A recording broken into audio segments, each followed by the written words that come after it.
আজকে আমি তোমাদের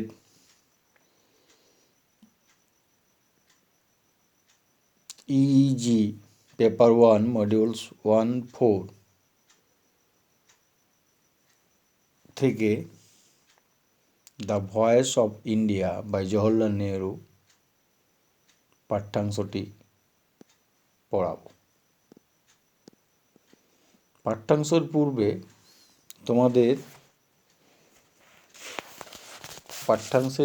তোমাদের যে গল্পটি আছে তার সংক্ষিপ্ত বাংলা রূপটি এখন কিছুটা বলার চেষ্টা করছি।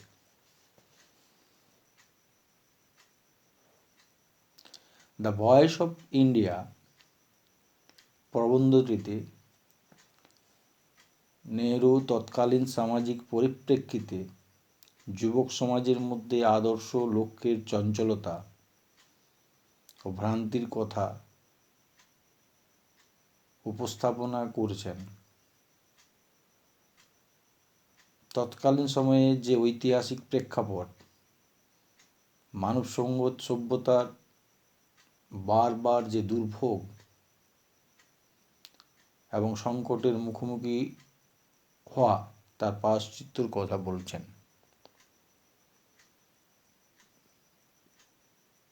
তিনি এখানে মন্তব্য করছেন যে বিগত যে দুটো বিশ্বযুদ্ধ তার অভিজ্ঞতার পরেও মানুষ হিংসা এবং আদর্শহীনতা থেকে আজও বেরিয়ে আসতে পারেনি। এই রকম একটা পরিপ্রেক্ষিত থেকে তিনি নিজের যে রাজনৈতিক শিক্ষক হিসাবে মহাত্মা গান্ধীর কথা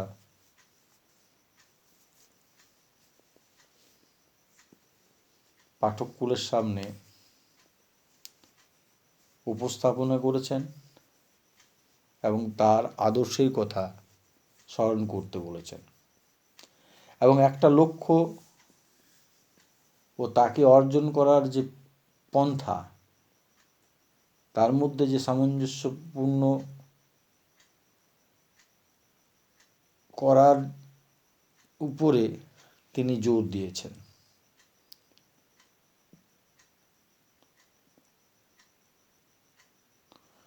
যুদ্ধ এবং আধুনিক প্রযুক্তির যে যন্ত্রের প্রয়োগ তা সবসময় যুদ্ধকে আরও ধ্বংসাত্মক করে। এর অনুশীলনে মনের সভ্যতার কোনো গর্ব করার নেই। স্বাধীন ভারতের প্রথম প্রধানমন্ত্রী হিসাবে নেহরুজি রাষ্ট্রসংঘের অন্তর্ভুক্ত নবতম রাষ্ট্র ভারতবর্ষে বৈজ্ঞানিক নীতিকে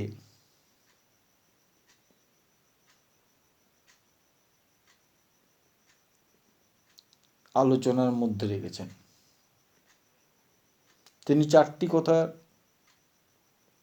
বা চারটি লক্ষ্যকে সামনে রেখে আমাদের সামনে উপস্থাপনা করেছেন। 1.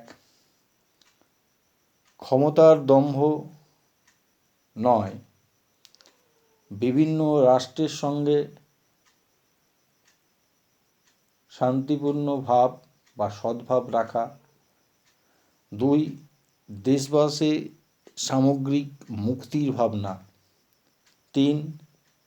জাতীয় এবং আন্তর্জাতিক স্তরে স্বাধীনতা চেতনাকে অক্ষুণ্ণ রাখা। 4.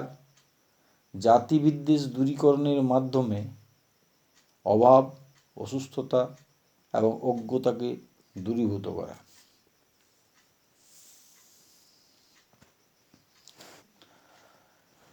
এখন এসে টাইপ যে কোশ্চেনগুলো আছে 10 মার্কের, তার একটা কোশ্চেন আমি আপনাদের সামনে উপস্থাপনা করছি। What does Nehru say about Mahatma Gandhi? Nehru mentioned Mahatma Gandhi as the great leader of India and says that under his inspiration and sheltering care, Nehru grew up as a politician. Nehru says that Mahatma Gandhi has always laid stress on moral values and warned his fellow Indians never to take subordinate means to ends. He reflects that we Indians are not worthy of him, and yet Nehru says, to the best of our ability, we can try to follow him, as, according to Nehru, even the limited extent to which the Indians could follow his teaching yielded rich result.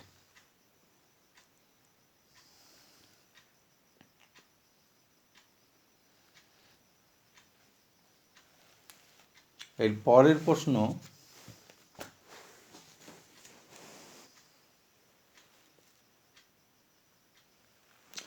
what does Jawaharlal Nehru say about the main objects of India's foreign policy? Jawaharlal Nehru was a great Indian statesman and nationalist leader who has been practiced a policy of non-cooperation with Britain during the World War II. He was the first Prime Minister of India. Jawaharlal Nehru thinks that since 1947, India has been in a position to pursue her own foreign policy. Though India was limited by the realities of the situation which she could not ignore or overcome, but she has tried to adapt the theory of reality insofar as she could. In the family of nations, India was a newcomer and could not influence them greatly to begin with, but she had a certain advantage. India had great potential resources which no doubt would increase her power and influence. Nehru thinks that India had to consider her foreign policy in terms of enlightened self-interest.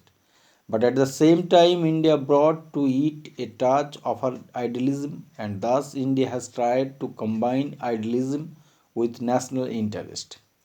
According to Nehru, the main object of India's foreign policy since 1947 are the pursuit of peace not through alignment with any major power or groups of powers, but through an independent approach to each controversial or disputed issue. 2. The liberation of subject peoples. 3. The maintenance of freedom, both national and individual. 4. The eliminations of racial discrimination. 5th, and the elimination of want, disease, and ignorance which afflict the greater part of the world's population.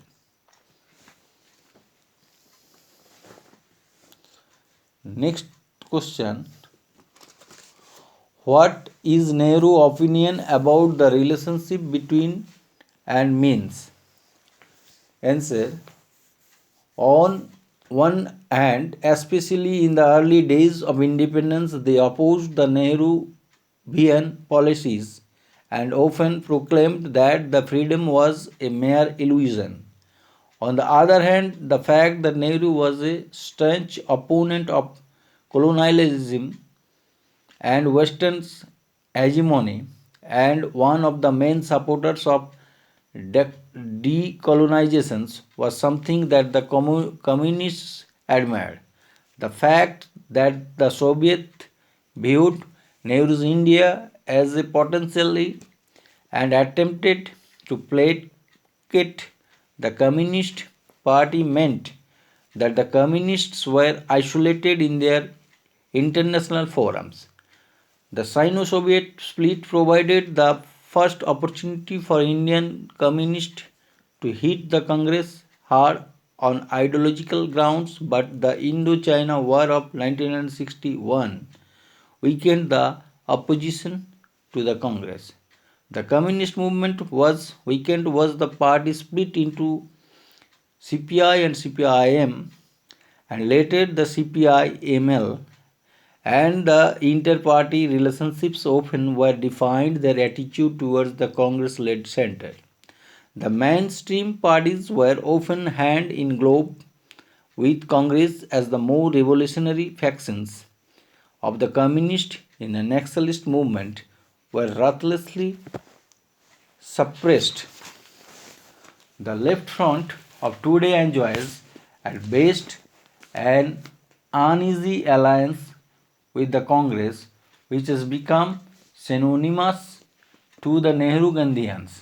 The pitfalls of this relationship became pretty evident by the end of UPA 1 when the communists realized belatedly that the Congress had eaten into its voter base by falsely projecting itself as center left. আজকে এত দূরেই তোমাদের জন্য থাকলো। পরবর্তীতে আবার বিস্তারিতভাবে কিছু প্রশ্ন আমি উপস্থাপনা করব। নমস্কার।